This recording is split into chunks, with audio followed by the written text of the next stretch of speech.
We're here at Gamescom 2025, and at Gamescom 2025, there's been some games that are long overdue, like Hollow Knight Silksong is the prime example, but we've got to see another one that's been coming for a very long time, and that's a sci-fi horror game called Routine. Matt, Yes. Tell us about Routine. Dale, this is from a studio called Lunar Software. They're basically 3 people working out of a room in Manchester. Yeah. And they've been working on this for like a decade. We saw it way back around 2013. It's since gone through, I think, like 2 engine upgrades. It's gone from Unreal 3 to 5.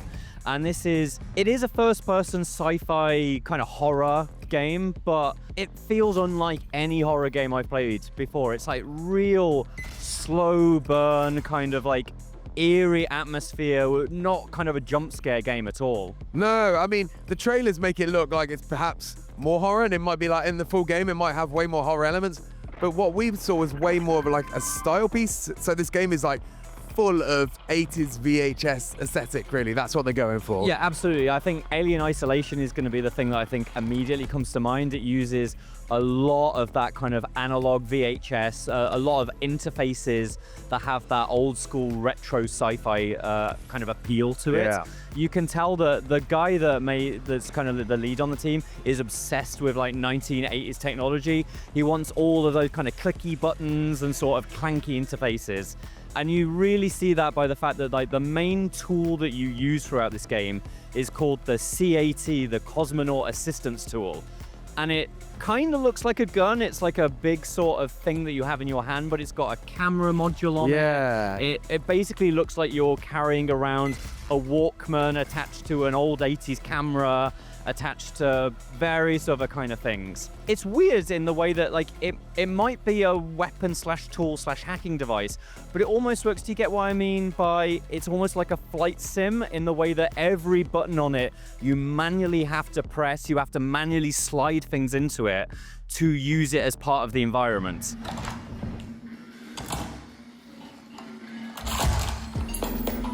Yeah, absolutely. Like, I mean, we're talking about the VHS aesthetic. That's not just a visual like screen thing. It's also the idea of like the way that cartridges load in, the way you add power and elements. There's all these flipping mechanical hinges and actual like buttons. My favorite thing when you talk about the developer who's obsessed with this aesthetic is when he was talking about designing UI elements. Like, how do we get it so this game has no UI or intention to have no UI, and so it's all about being in the environment, teaching the player where to press buttons, what to do. And I floated the idea of like, oh, maybe you could have an LED light around the button. He was like, absolutely not. Did not want that at all. He wants to stay true to that aesthetic. Yeah, it is like, it feels really authentic to that time. Of course, the idea is that you're on this kind of lunar base, and it's can really only be described as kind of an American mall, but set on the moon. It's so strange. It's set in the 90s, but it's as if in the 1980s we colonized the moon and created this area. Right. And basically you're exploring it, you're trying to figure out really what's happened. Everything has clearly gone to hell in a handbasket. I'm kind of getting a Soma vibe to it, like you're on your own, and rather than it being a horror game that is about kind of like shooting zombies or outrunning monsters, it's much more about kind of figuring out what happened here. That's not to say that there aren't enemies. There are these kind of robots that are stationed around this kind of shopping center.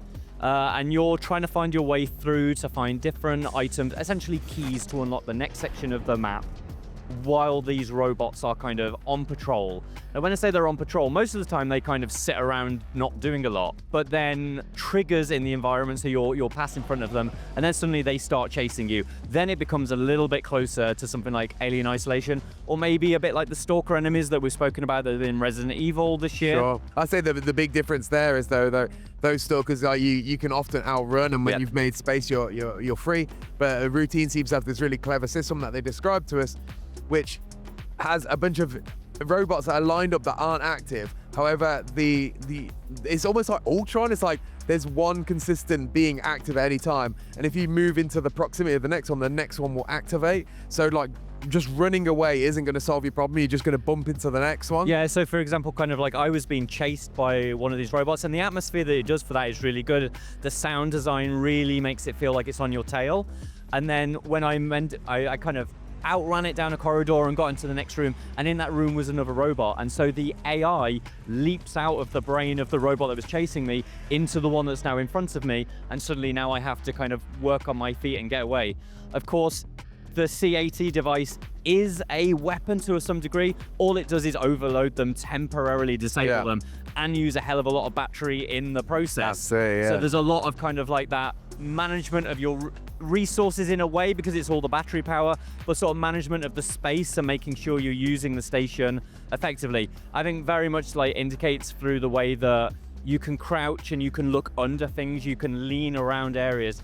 It's very much about analyzing the space before you do anything within it. And interestingly, like we touched on earlier, that they're trying to use UI completely, and what that's resulted in is computer screens that look like it's like 80s computer screens, really, that you hack into and then you control. And then your right stick, I'd assume, if you're playing on controller, controls like the mouse on screen, and then you're actually using a computer monitor as well to get the necessary information you need to get about the environment that you're in. It's very clever. Yeah, so one of the things that I think was interesting about that is there is a sequence where you need to get through a door. And this is very, very classic kind of any video game, right? You need to find the key code to get through the door. For this, you could open up the emails and you could get to the point where a key code displays, but all it did was it showed you the numbers on screen, and you needed to work out what the person before you in this world had typed in. Yeah. The way you did that was that you used a module in the cat that put a UV filter over the camera, so you could see where kind of like the blood stains were on the screen. But obviously, because the UI can move and you can literally move the windows around it, you had to then line up the kind of UI that have got the control panel over where those fingerprints were, and then work out, okay, if this person had got blood on their fingers, where would they have put the blood first, and the blood would have worn off their fingers as they tapped in. And that's how you worked out the order of the code. Tap it in, door opens, robots behind door, terror ensues. I would say the short demo that we had felt, we were under a bit of constraint because we got a short appointment.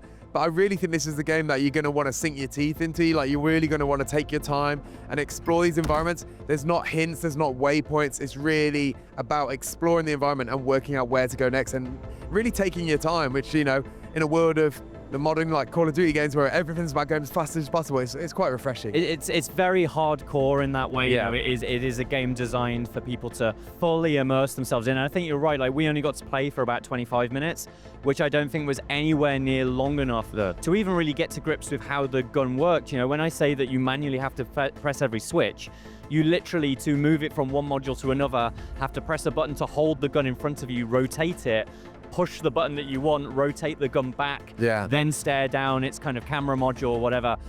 I think it probably will take about 2 or 3 hours to really get to grips with how all that works, and how even like the UI system that runs all the way through it, because there are these constant computer terminals that you can hack into, because you're a software engineer is part of what your character can do.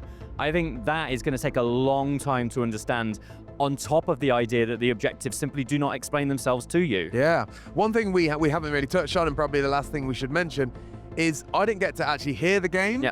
So I was watching you play through the game, but you were playing it with headphones on, and I get the impression that the sound is particularly impactful. Yeah, it's got that real, if you watch the trailers, you'll see how that VHS aesthetic is also represented in the music as well. Like these ambient sounds and kind of like underlying kind of melodies. I hesitate to say melodies. It's not that sort of game. It doesn't have drones. Yeah. It's got that real, I'd say Alien Isolation is probably a good point to put it, but then you've also got like the real distinct mechanical sounds of these robots that are kind of stalking you through the facilities when you've woken them up. And they also have this, you'll notice in the trailer, they can kind of like reach out and grab you, and they've got this weird kind of like face kind of module that opens up with teeth in it. And when they do that, they kind of make very strange, you can hear like almost like the tape reels inside them getting chewed up and like falling out of place. It's unsettling in a way that I don't see this as a game where you're going to be in action sequences. probably for not much more than maybe 10% of the entire game. But I think at all points you're going to feel like unnerved, unsettled. In that way, a lot like what Soma was. Yeah. Oh, it's very exciting, and I think we get to play it quite soon as well. Like, it's coming out later this year. Can you believe it? We're getting Silksong and we're getting Routine. They're finally coming out. What's next? Star Citizen? I don't know. Like, we're gonna get something else. But anyway, make sure you keep watching IGN's coverage of Gamescom 2025.